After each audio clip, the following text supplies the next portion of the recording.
Hi everyone, and welcome to another Chats with Carly. And today I've got a guest who I'm super excited just to catch up with. It feels like it's been forever. So I've got Donna Ford, who lives in London, and Donna is freelance photographer but working in other areas creatively as well. She has 2 children, and yeah, she was the actual genius behind my last branding shoot, which I absolutely love. But yeah, it's great to catch up with you. So yeah, hi Donna. Hi.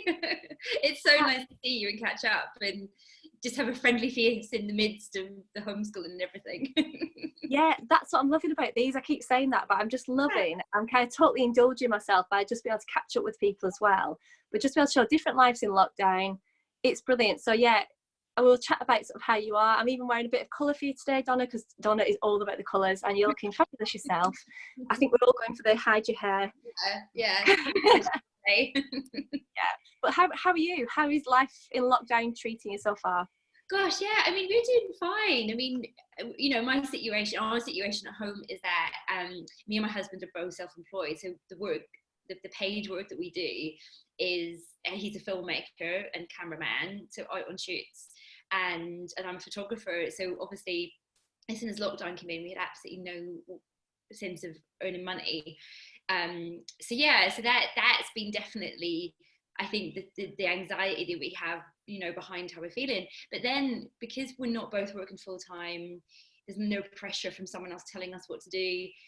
We've just had time where we sort of do the things that we really want to do. Like John was just saying last night, I don't know how anyone could be bored. There's so many things that I want to learn and do. So John's actually doing his music production, which he's hoping that one day that he can add that to his career. And I've just been, I don't know, just making things. I've been learning to do some painting, which is something that I've always wanted to do, but felt that I couldn't ever do because I'm not an artist. But I realised that's not true and everyone can. And that's just been amazing. And learning some new Photoshop things, and just the day is just a bit slower. And there's a part of us which is saying it's like we're in this little weird bubble that actually I don't have this strong desire to go out and do things or see people, because it's like this little bubble of time. We're just sort of digging into the things we want to do. And don't get me wrong, it's hard with the kids, but just having those moments every day where we're doing stuff we really love, that's kind of, yeah, it feels like a real gift at the minute. So yeah, it's weird, isn't it? Because I think with this has become, I don't know about you, but you know, I suppose as it started to kind of phase in and we knew lockdown was coming, it was a bit of, like you say, anxiety, panic. You know, I'm self-employed. Luckily my husband is able to work from home, and he was self-employed but started an employed position in November, which we're so grateful for. So I can't imagine that sort of, yeah, so anxiety and panic. But then, like you say, life slows down. You can get an acceptance, don't you? So it goes from thinking, oh no, I'm not earning anything, to actually, well, this is out of my control and I'm just going to go with it. Is that what you did? Well, it's funny because I was reading, I'm trying to think what it was I was reading, but it was talking about this idea that actually when things are outside of your control, although it may seem really unfair, it actually makes it so much easier. Because we were meant to go to America to my sister-in-law's wedding at the start of April, and just as before lockdown, and sort of, we didn't know what was going to happen. Like we wanted to go, and we thought we'll probably still go, but then I got really anxious thinking about being stranded in America with the kids in the middle of nowhere or something. So then it was like turmoil between the wanting to go and not let her down, but whether we should or not. And then she said, I'm just going to cancel it because I don't want people to choose. I don't want people to choose their health or whatever over my wedding. And actually, then even though I was disappointed, I had a peace that that's what was happening. I didn't have to think about it. It wasn't your decision, was it then? That was, it felt better. And it's difficult because I feel, you know, like there's so much on social media, which is brilliant because I like people discussing things and giving their opinions and stuff, but I just feel that there's so much kind of criticism about how people are doing things. And don't get me wrong, I'm not saying that everything's being done perfectly, but there's like this real kind of constant tension between how everyone feels about everything. And so it's not, I don't think about being apathetic. And also, I think, you know, there are people in really difficult circumstances that I can't even imagine, or in other countries where they don't have quite the same infrastructure as we do. So I'm kind of like in my own peaceful bubble and like enjoying the slowing down of everything. And the kids are getting used to doing a bit of work, doing something, maybe like doing Minecraft, going to the park, we need a swing for the garden. So, but then at the bottom of it, there's also just this sense of the whole world, and it's like a weird headspace, isn't it, to be in? Yeah, we're all going through it together. And social media, these chats I'm having, and just people in chat to in life, it's come up a few times as that. And I think it can be such an amazing thing. It's connecting us all together, keeping us in contact. But yeah, it's divided opinion, and it can end up being a bit of comparison and thinking what we should and shouldn't be doing. So I'm kind of trying to switch off into that football as well. I'm also oh, gone, yeah.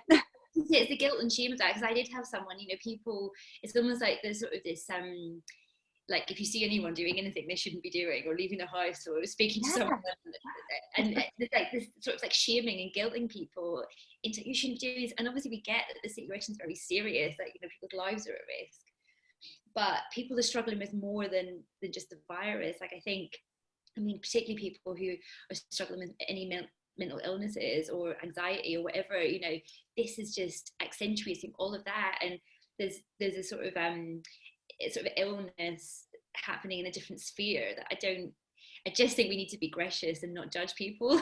Like, I think, you know, it's like we've got to, and we've got our own families, you know, like the immediate people that we've got to try and help through this, and, you know, our local neighbours and friends that are struggling, and they're all in their own different ways, you know. And yeah, it's just such, I think when we look back on reflection, you know, when people write about this or psychologists study it, I just think it's going to be such an interesting, how we emerge out of it. It's going to be so fascinating. Yeah, it's the unknown, isn't it? And you know, you touched on something there about people experiencing it different and judging, and I felt a bit of that. And it's interesting, is it, that yeah, we're looking at other people and thinking, oh, excuse me, my voice is going. Yeah, just the difference in opinion and the pressures we kind of put on ourselves. But I do feel that, I mean, how are you doing? Are you just cutting up from, well, you're not probably not cutting out from social media, but have you cut up from the news? Are you limiting that sort of noise, I guess? It's funny, actually, at the beginning, so I'm not someone who massively loves watching the news. I'd rather just look at the headlines on my phone when I want to, you know. But you know, my husband loves watching it, and he loves the discussions about it. But it does, you start to sort of feel that there's a bit of an agenda, you know. It's not completely unbiased. And so, and actually it's funny, because I think it is interesting. I do like the discussions, I like seeing people's point of view, but then it can be difficult when you disagree, because if there feels like there's more people, I don't know, I think if it's starting to bother me or annoy me, I'll just stop, because I know that it'll pass and then I can come back to it. But I do really appreciate discussions about it, and I really want to know people's other points of view, you know, because like for us right now, I would be up for doing a photo shoot, because I know if I was in a park with someone, I could be 2 meters away, that it would work. But then at the same time, and literally we're not earning money, and sadly we fall through all the funding, because John used to run his company and has just left. So he doesn't then, because he's left, but that's his last tax return. And anyway, it's complicated. So it's like, I think people, there's like this whole, like, our health versus the economy, but then we need to, I think they go hand in hand, don't they? Like, if we can eat and like live, then we can, and also that, just that sense of, and obviously there's a lot of people who can work from home, and actually I started doing product shoots for people, because I thought that's a way that, you know, I can help you, and that's been really, really fun, and I find that really creative, actually. But it's not enough to, you know, pay all the bills and stuff. So I think because a lot of people aren't in that situation where both people are self-employed, that any talk of money or economy or earning money feels like a bit of a no-no. But it's like, how else can we, you know? Yeah. So it's bigger. It's a bigger picture than just, like you said before, that we're all sort of staying at home, saving lives, and it's a huge thing. But these are the bits of judgment, like I say, possibly from people from more of a place of privilege. Maybe they are supported a bit more financially.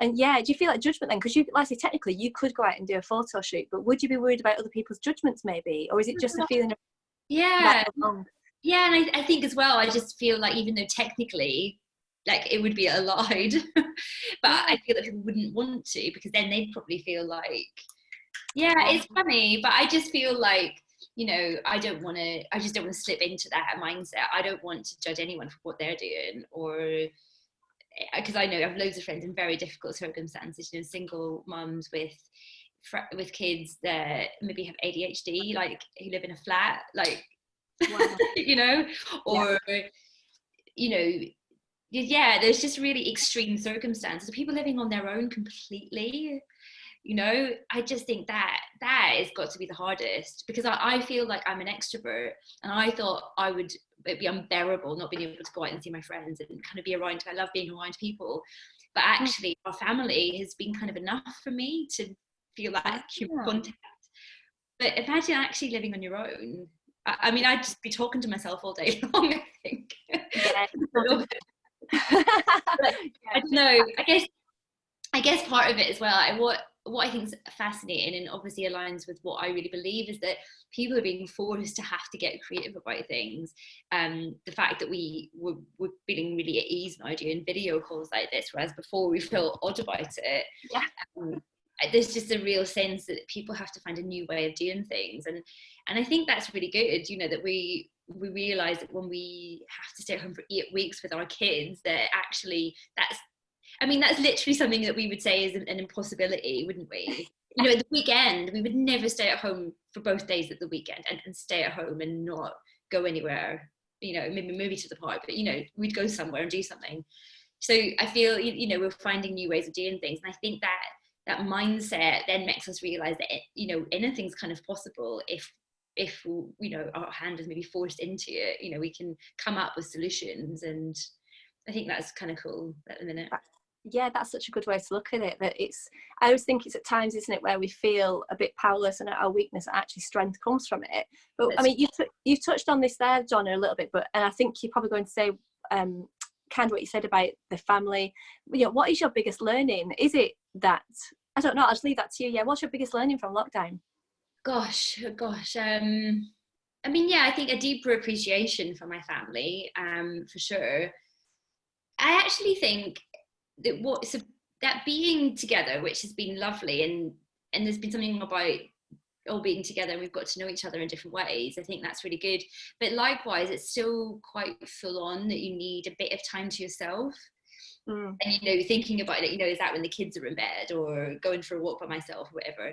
And like, you know, my sort of, so yeah, I have my photography work that I do, but then the other side of what I do is being an advocate for creativity, and that it's something that all of us can access. And I feel like literally I'm doing an experiment on myself, you know, and because I feel like when I start to get a bit stressed, or if I'm a bit tired, or things starting to really annoy me, if someone said something and it's bothered me way more than it should, then I know I need time to myself, whether that's going for a walk in the forest, but also what I kind of believe is that when we make stuff and we give ourselves that time, and I mean that could be anything, you know, there's hundreds, thousands of things that could be, there's something about that really grinds me. And obviously it's a bit easier at the minute when we've got time and we don't have client deadlines and stuff, but that is definitely something that I know I need to just stay well and maintain my mental health and feel like I can cope with things that are being thrown at me then in life. So even though that's something I've always kind of believed, I've been experimenting with that in a deeper way, and John's been doing it as well. Like he will just be like, I need to go into my room now and make some music, and then he'll disappear. So yeah, for me it's like that sort of need for silence and stillness and space to think and process stuff. We just cannot go through every day on the kind of the hamster wheel of whatever our days look like, particularly in lockdown, where actually I think the days can become quite mundane, the same thing. Like, and don't get me wrong, I think routine is good. You know, we've got into routine of get up, have breakfast, I'll do a workout, and then we'll do some work with the kids, then they'll play, then we have lunch, then they'll do Minecraft, then we'll do an activity in the afternoon together, then dinner, then Star Wars, then bed, and then whatever we want to do in the evening. And that's good. There's nothing wrong, I don't think. I think routine actually does grind us quite a lot. And actually it's that weird paradox that when you know, with kids, when they have routine and boundaries, then you can be more free within the boundaries because it's a safety net sort of thing. So that, you know, but that it can be just so monotonous though when we're doing that day in and day out, and we're like, well, where am I? Especially as mums, it's like, where am I in all of this? Like, who am I? Like, am I just meeting everyone's needs? And Yeah. completely ignoring what I deserve, or you know. So I think that's probably what I feel is important. Yeah, definitely. And yeah, it's important. I suppose that's one of the reasons I'm doing this. It's my sort of like time to work on. It is creating in a way, isn't it? It's a different sort of creating. And that's what I'm loving. It's just that time out. And yeah, it sounds like you're doing really well with it, I think. And obviously it's all challenging. It's not the easy situation, but it sounds like you're, yeah, do you know what? It sounds like you've been really positive, and I like your outlook on it. I think what you said earlier, I think I probably do deep down believe that too. You know, I know in my hardest moments in life that the most amazing things kind of are born in those difficulties, you know. And it's really hard because, you know, the reality of the emotions can be so deep and heavy. But even if there's just like the tiniest amount of like, well, what's actually going on here? What am I actually learning? Or what unexpected thing could come from this? You know, I think, and it's not, I think sometimes, like, I am quite optimistic, and I think sometimes people may perceive me as being like sort of almost like falsely positive, you know, like you can have a bit of a brush things, and I used to be like that when I was younger. I mean, I think when you're brought up in Northern Ireland, that's the kind of trait that you have, is that you don't make a fuss about how you feel and how things really are. But it's not that. I think it's just that you can see the hope in stuff, you know, that you can, in the worst situations, you can sort of see it's not always going to feel like that and stay like that, you know. Things move on, don't they? And that's why actually, for me, creativity, I was having a chat with someone who was saying, oh, it's a chance to escape all your worries. And I was like, actually, I think it's the complete opposite. I think if you're kind of really able to tap into those things, actually that fuels what you make, and it helps you process how you're actually feeling, not, oh, I'm going to have a nice time by myself and forget all those worries. I feel like I can go deeper into them, and then they release slightly, you know, even if it's not like a piece of music that's describing how you feel. Like, just think, as an example, I've been doing some like sort of freehand embroidery from a workshop that I went to, and it just was a sense that you just start. You don't like plan it out, draw it out. You just go with it. You don't judge yourself. It doesn't have to be any good. You just go for it. And then we had got some caterpillars for the kids, and we grew them into butterflies, and we set them free, and we took loads of pictures of the kids holding them. It was so sweet. And then, because I had taken the photos on my camera, I could zoom in really close and see all the detail on the wing, and I was just like blown away by, you know, we see them fluttering around and we don't really notice the beauty and the color and the texture and everything. So I thought, actually, I'm going to do an embroidery of that butterfly and the wings, and the sort of the time that I spent doing that, there's just this deep appreciation for nature, which again, I think we're being driven to this, like, right, I'm allowed to go out once a day. I'm going to go out once in the day. I'm going to go to the park. I'm going to be with the trees. And, yeah, you know, it's like this kind of nature, it just makes us feel better, you know. I mean, there's a million reasons why, you know, like the oxygen from the trees and seeing green and stuff, but there's like this, so I'm not necessarily making something that's describing the complexity of how I feel, but the time that I'm spending doing that, it just has this really like calm, peaceful, so it's just this calm, peaceful experience, and it makes me then more able to cope and process all the other stuff. So I mean, you know that I'm just such, like, I love creativity, and I think there's such myths around who can do it, who shouldn't do it, is it going to be good enough?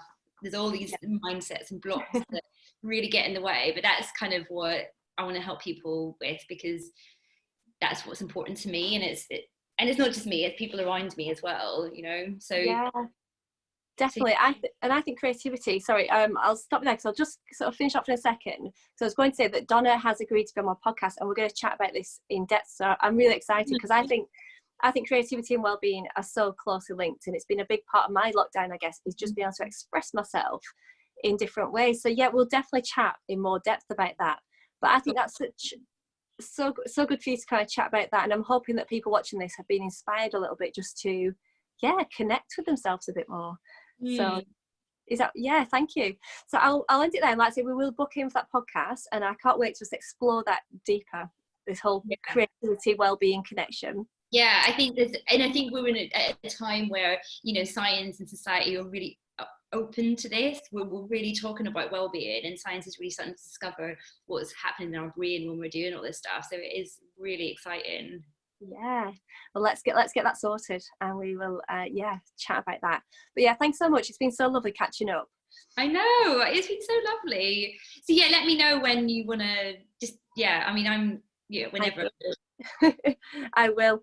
Fab. I'll catch up very soon. But yeah, just keep on going. That positive and creative vibe going on. I love it, Donna. But I'll catch up very soon. Okay. Bye. Bye.